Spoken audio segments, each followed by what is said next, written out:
Je me suis dit qu'il fallait profiter de mon mandat pour essayer d'obtenir la libération de Molly Steimer et puis Fléchine, qui m'avait été signalée par Emma Goldman comme étant condamnée à vie aux îles Solovietzky.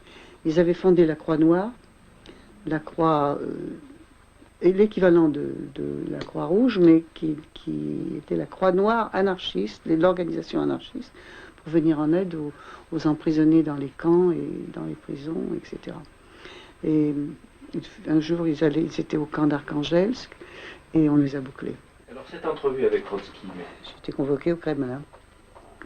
Alors je me suis fait accompagner, parce que je ne voulais pas y aller toute seule. Je me suis dit, si je disparais en cours de route... Et puis on arrive dans son grand bureau, il était là, il se lève quand il nous a vu rentrer, il était en costume blanc, il était très beau, et il s'approche de moi, il me tend la main, et instinctivement, j'ai mis la main dans la poche de mon veston. J'ai vu ses mains dégoulinantes de sang, tout ça en une seconde. J'ai mis la main dans ma poche. Alors il restait le bras tendu. J'ai pas bougé. Et je me suis rendu compte que je venais de faire une connerie, mais je ne pouvais pas la réparer. Alors il s'est tourné vers le compagnon qui était là, lui serre la main, puis après il m'attrape par l'épaule, il me dit « Alors, camarade, mais qu'est-ce qu'il y a? On ne veut pas me serrer la main ?» Alors je lui dis non, je suis anarchiste et entre nous il y a Makhno et il y a Kronstadt. Je ne peux pas vous serrer la main. Alors il riait un peu jaune, mais comme c'est un type plein d'humour quand même, il m'a dit « Ah, bon, alors, qu'est-ce que tu viens me demander, camarade May? Qu'est-ce que tu viens me demander ?» Alors je lui ai dit la vie de 2 camarades.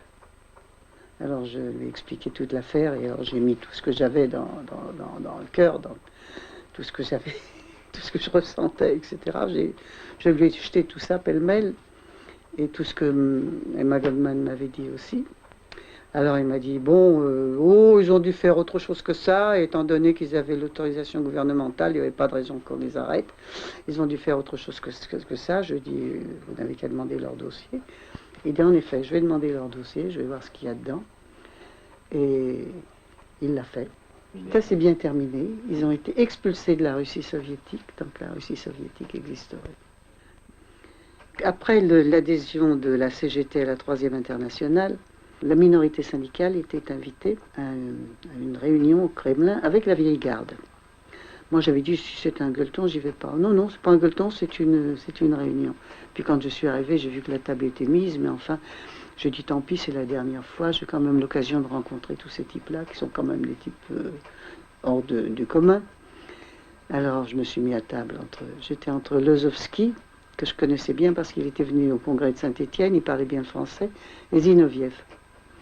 Alors, on se met à table, et puis, comme ils parlaient tous les deux un peu français, alors, il m'avait dit, mais pourquoi ne restes-tu pas à Moscou? Tu verrais, tu ferais ceci, tu ferais cela. J'ai dit oui, aussitôt que les congrès seront terminés, vous me mettrez en tôle, vous m'enverrez en Sibérie. Moi, j'ai hâte de rentrer dans ma vieille république pourrie. Parce qu'au moins, là-bas, je pourrais dire ce que je veux. Ici, je peux pas. Alors, on a dîné, et puis il me disait, mais comment se fait-il? T'as pas faim? Parce que j'avais mangé mon borscht, et puis un plat, quoi, puis un dessert, puis c'était tout. Et j'avais laissé passer tout le reste. Je disais non, j'ai pas d'appétit parce qu'il y a trop de gens dehors qui ont faim.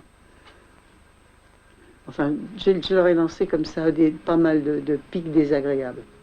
À la fin du repas, j'avais Trotsky de l'autre côté de la table, et il dit à ceux qui venaient de la délégation, c'est-à-dire Montmousseau et Semard, qui étaient 2 cocos, et il leur dit, en France, tout bon repas se termine par des chansons.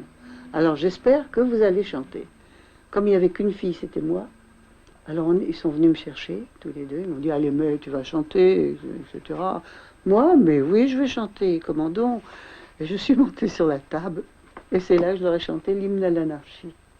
Alors, on faisait des gueules, évidemment. Pourquoi? Qu'est-ce que ça dit, c'est l'hymne à l'anarchie? Ah ben, l'hymne à l'anarchie, debout, frères de misère, etc. Dressons-nous contre les affameurs, etc. Oh, Mrs. McGrath, the sergeant said, would you like to make a soldier of your son? said, with a bright red coat and a big cocked hat.